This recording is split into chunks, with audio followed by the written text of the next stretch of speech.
মাঠের উপর দিয়ে শর্টকাট করি চল ভোদা। ঠিক আছে, তাই চল। একজন বুড়ো ভদ্রলোক কাটা ঝোপে আটকে পড়েছে, বেচারাকে তুলে দি। অযথা টাইম নষ্ট, বুড়ো নিজেই উঠবে। আপনি ঠিক আছেন তো? হ্যাঁ, মাথাটা ঘুরে গেছিল কি না? বেচারার জামা প্যান্ট ছিঁড়ে একদম ফর্দাফাই হয়ে গেছে। এই কাকতাড়ুয়ার পোশাকটা ওকে দিয়ে দিই। এগুলো ছেড়ে এটা পরে নিন। একটা উটকো বুড়োকে নিয়ে তুই যা শুরু করেছিস না, দেরি হলে ওদিকে সার্কাসের টিকিট কিন্তু আর পাওয়া যাবে না।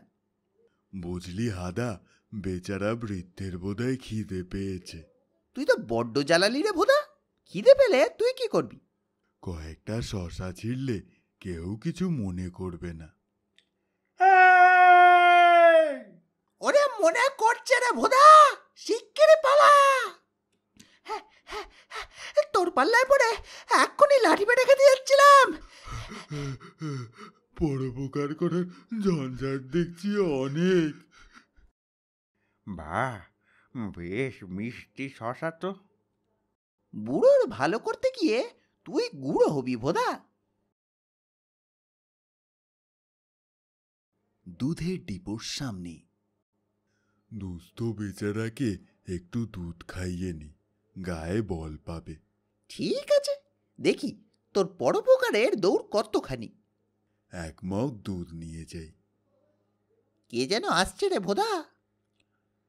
कौन है रे?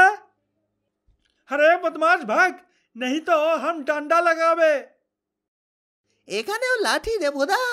দুধ খেয়ে নিন, হাঁটাহাঁটি করার শক্তি পাবেন। চমৎকার দুধ। মশাইয়ের কি রাতের খাবারের কোনো জোগান আছে? হ্যাঁ বাছা, এই মাত্র মনে পড়েছে, সামনের বাড়িটা দেখছো? চলো ওর ভেতরে যাই। চল হাদা। মাথা খারাপ, তুমি যাও, আমি তোমাদের মলম মাখাবার জন্য বাইরে থাকি। ৮ ঘন্টা পেরোনোর পর এখনো তারা খেয়ে বেরোচ্ছে না। পুলিশে ধরিয়ে দেবে বলে বেঁধে রাখেনি তো? ভেতরে গিয়ে দেখি তো।